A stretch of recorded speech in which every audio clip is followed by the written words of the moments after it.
Good afternoon. Good afternoon. My name is Matthew Austin. I am an 8th grade honor student from the Howard University Middle School of Mathematics and Science, located here in Washington, D.C. We love our school, and we also love our teacher, Ms. Kim Worthy. She is here today, and she was recently named the 2009 D.C. Teacher of the Year.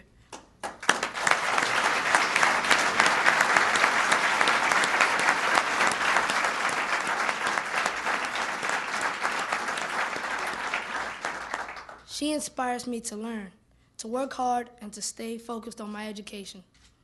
And now, I am very honored to introduce someone who inspires school children all across America to work hard and to stay at school and to be successful. Please welcome the President of the United States, Mr. Barack Obama. Thank you. Thank you. Thank you. Thank you so much. Please. Thank you. Everybody have a seat. Thank you. Thank you for the outstanding introduction from Matthew. And Matthew's teacher, you're doing obviously an outstanding job. Although I understand Matthew's mom's also a teacher who has also won awards for her outstanding work, so the acorn doesn't fall far from the tree. We are very proud of him. Obviously, I want to thank my wonderful Secretary of Education, Arne Duncan, who has helped to lead us.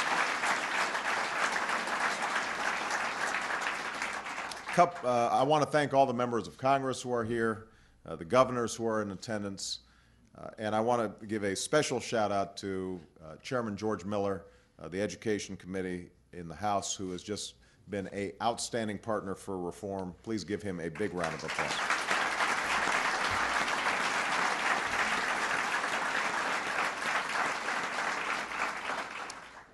From the moment I entered office, my administration has worked to beat back this recession by creating jobs and unfreezing credit markets, and extending unemployment insurance and health benefits to Americans who are out of work.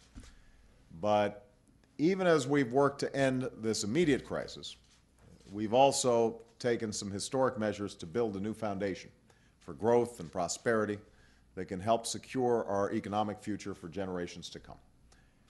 One pillar of this new foundation is health insurance reform that can control deficits and reduce costs for families and businesses and provide quality, affordable health care for every American. Another pillar is energy reform that makes clean energy profitable and creates green jobs that can't be outsourced and frees America from the grip of foreign oil. We're also working to enact financial reforms that will set up firm rules of the road to help prevent an economic crisis like the one we've just gone through from ever happening again.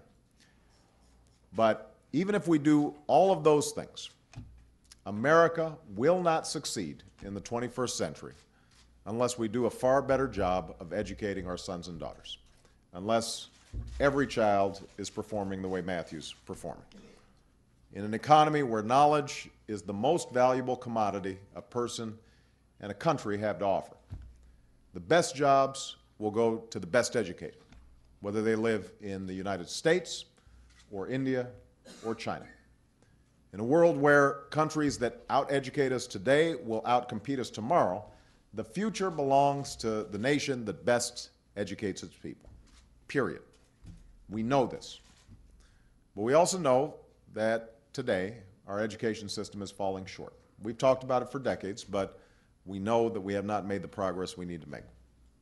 The United States, a country that has always led the way in innovation, is now being outpaced in math and science education. African American and Latino students are lagging behind white classmates in one subject after another, an achievement gap that, by one estimate, costs us hundreds of billions of dollars in wages that will not be earned, jobs that will not be done, and purchases that will not be made.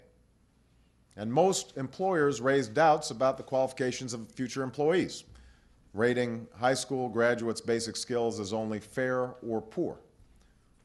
Of course, as I said before, we've talked about this problem for years. For years, we've talked about bad statistics and an achievement gap. For years, we've talked about overcrowded classrooms and crumbling schools and corridors of shame across this country. We've talked these problems to death, year after year, decade after decade, while doing all too little to solve them.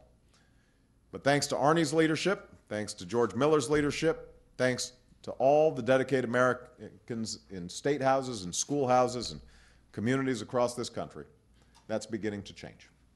We're beginning to break free from the partisanship and the petty bickering that have stood in the way of progress for so long.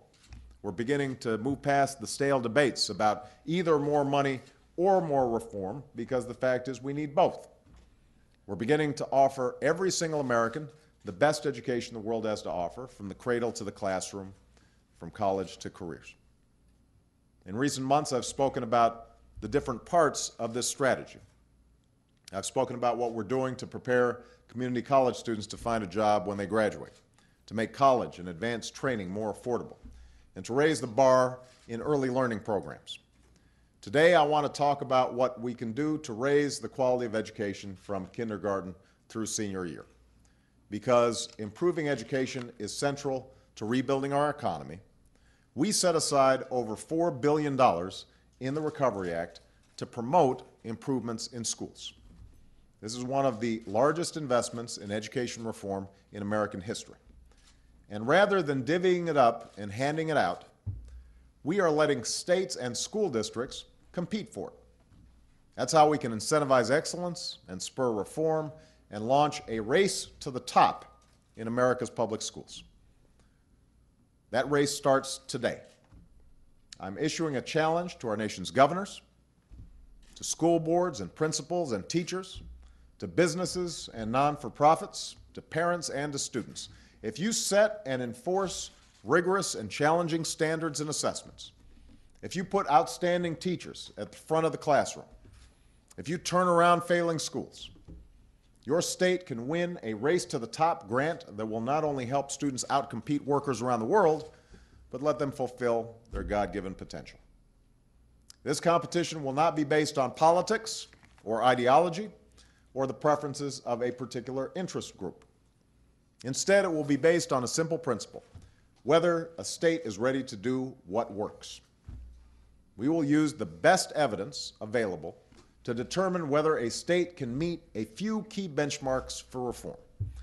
And states that outperform the rest will be rewarded with a grant. Not every state will win, and not every school district will be happy with the results. But America's children, America's economy, America itself will be better for it.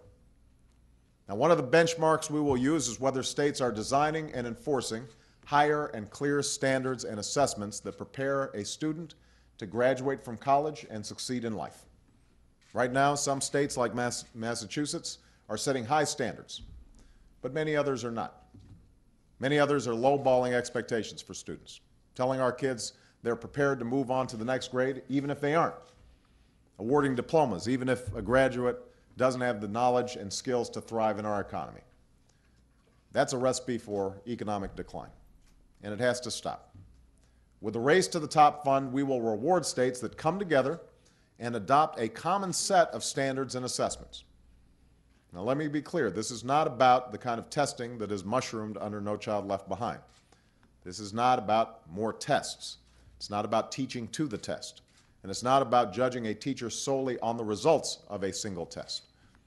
It is about finally getting testing right, about developing thoughtful assessments that lead to better results, assessments that don't simply measure whether students can use a pencil to fill in a bubble, but whether they possess basic knowledge and essential skills like problem solving and creative thinking, creativity and entrepreneurship. And already 46 states are working to develop such standards. I urge those 46 states to finish the job. I urge the other 4 to get on board. One of the other benchmarks we'll be using in awarding Race to the Top grants is whether outstanding teachers are being placed in our classrooms. From the moment